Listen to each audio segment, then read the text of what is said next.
y que hoy no está con nosotros porque nos abandonó tempranamente en su vida. Me refiero a nuestro compañero y camarada Iván David Ortiz Palacios. Quienes estamos en la mesa hemos querido recordarlo hoy y dedicarle los planteamientos que vamos a hacer en esta tarde. Por eso solicito, para recordar a Iván, un aplauso de todos.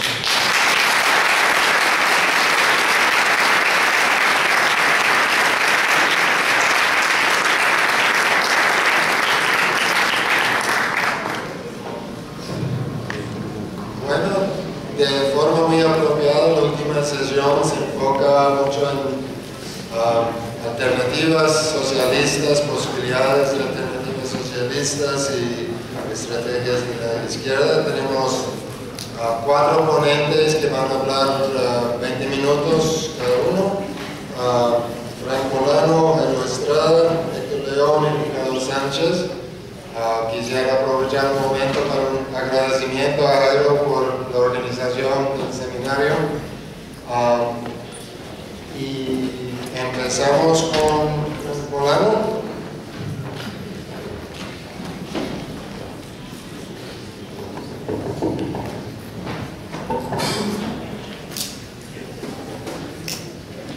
Muy buenas tardes y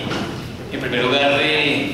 sumarme a la tónica de felicitar este espacio que aún desde la Universidad Pública es posible hacer, a pesar de la arremetida mercantilizadora y privatizadora, el hecho de que exista el seminario Martínez, a pesar de posibilidades para que en diferentes perspectivas aportemos elementos en la configuración de una comprensión de los problemas del mundo contemporáneo a la luz del marxismo. Lo que quiero comentar lo titulé La crisis económica mundial, claves de lectura y opciones desde las izquierdas latinoamericanas. En primer lugar, entonces, voy a intentar definir esa categoría de las izquierdas latinoamericanas. Para eso considero que hay como 3 planos de análisis que nos permiten entender cómo se constituyen las identidades políticas de las izquierdas. En primer lugar, en el campo político, el hecho de que las diferentes opciones orgánicas, individuales, que se consideran de izquierda, pues asumen posiciones, oposiciones y distinciones frente a un orden hegemónico. Y en América Latina ese orden hegemónico en los últimos 20 años ha sido el modelo de acumulación imperialista de corte neoliberal. Entonces, frente a ese modelo hegemónico, un elemento que define la identidad es la forma en que se posicionan o se oponen o se relacionan los sectores de izquierda. Un segundo elemento que define una identidad de izquierda pues es el elemento histórico-cultural, las tradiciones ideológicas y políticas, los marcos de sentido con que las izquierdas se han constituido a lo largo del siglo XX en América Latina, incluyendo las transformaciones, la reactualización de sus repertorios discursivos, de sus estrategias de lucha, frente al conjunto del capitalismo, particularmente ante las alternativas que se vislumbran en América Latina. Y un tercer elemento que define esas identidades tiene que ver con la correlación de fuerzas en el caso de las organizaciones políticas de izquierda, al interior de cada una, en donde ciertos proyectos cobran mayor relevancia, mayor respaldo y lideran durante algún tiempo o durante un largo periodo de tiempo los proyectos políticos. Entonces, en América Latina, esas izquierdas, y voy a explicar por qué hablo de las izquierdas, se han configurado en los últimos 15 años en torno, de un lado, de manera relacional con el orden neoliberal, apelando a sus repertorios de memoria y también dando una lucha interna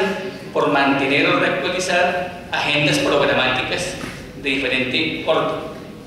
En los últimos 15 años, el mapa político de la izquierda latinoamericana lo caracterizo en 3 grandes ejes, con el peligro del reduccionismo. Sin embargo, considero que esos tres ejes son importantes a la hora de un análisis. Y esos tres ejes se constituyeron en relación a esos tres elementos que daba de la constitución identitaria de las izquierdas. Hay un primer eje, que es una izquierda de corte liberal socialdemócrata, heredera del pensamiento socialdemócrata europeo de comienzos del siglo XX, que, por ejemplo, en este año, en marzo, se reunió en Guatemala 170 organizaciones y partidos de América Latina, principalmente del Caribe, que hacen un balance de la crisis y reactualizan sus claves de análisis de la crisis económica y sus agendas políticas. Entonces ese es un claro eje de las izquierdas en América Latina, que se definieron fundamentalmente como oposición no al capitalismo, sino fundamentalmente al régimen de acumulación neoliberal, y que son claros en que la alternativa ante la crisis no es el fin del capitalismo, sino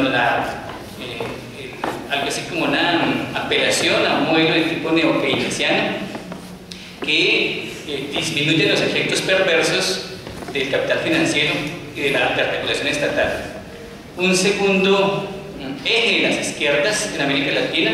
que surge precisamente en un contexto al cual me voy a referir muy rápidamente, es esa izquierda que se inscribe en la consideración del socialismo del siglo XXI y que tiene su principal expresión en la República Bolivariana de Venezuela. Y un tercer eje de las izquierdas latinoamericanas está constituida por la izquierda marxista, comunista, que a pesar del repliegue político en América Latina, hace presencia dispersa, en algunos casos marginal, pero que de todas maneras no ha llegado a su fin, sino que existe pues en los diferentes países de América Latina y que también tienen que decir y que aportar a la hora de las luchas políticas y los análisis sobre la izquierda, sobre la crisis. Esas izquierdas que configuran el campo político en el cual se construyen agendas programáticas enfrenta fundamentalmente los efectos más caóticos del neoliberalismo en América Latina. Y es que el neoliberalismo tuvo como objetivo la destrucción de los elementos fundamentales que posibilitarían la constitución de unos proyectos de Estado-Nación que era necesario abolir para que en la nueva lógica de acumulación del imperialismo global no hubiera mayores resistencias en términos de trabas de orden estatal nacional al modelo de acumulación liderado por los grandes megamonopolios imperialistas que hoy se reparten el planeta. Los elementos que fueron abolidos o restringidos en América Latina tienen que ver con, en primer lugar, la destrucción casi completa de los mercados nacionales al fragmentar las economías de estos países, al hacer mucho más asimétricas, si lo queremos, las relaciones internas entre las diferentes regiones de estos países, al conectar más regiones, algunas regiones de cada país más conectadas con los centros del mercado mundial o con ciudades de la misma América Latina, pero al romper la fragmentación del mercado nacional, incluyendo el mercado de trabajo. Un segundo elemento que fue destruido por el neoliberalismo en América Latina tiene que ver con así hayan sido muy débiles, los pactos sociales en donde la clase obrera logró que se establecieran algunas legislaciones en las que quedaban consignadas sus luchas fundamentales como trabajadores, fundamentalmente en países como Brasil, Argentina, México, Chile, de una fuerte tradición organizativa del movimiento obrero. El neoliberalismo se encargó en estos años no solamente de destruir la estructura sindical, de perseguir a los partidos comunistas, sino también de imponer una legislación que repliega la posibilidad de organización sindical de los trabajadores. Curiosamente, en un contexto mundial en el que el crecimiento cuantitativo de la clase obrera es gigantesco, la incorporación de los trabajadores de los países de la ex Unión Soviética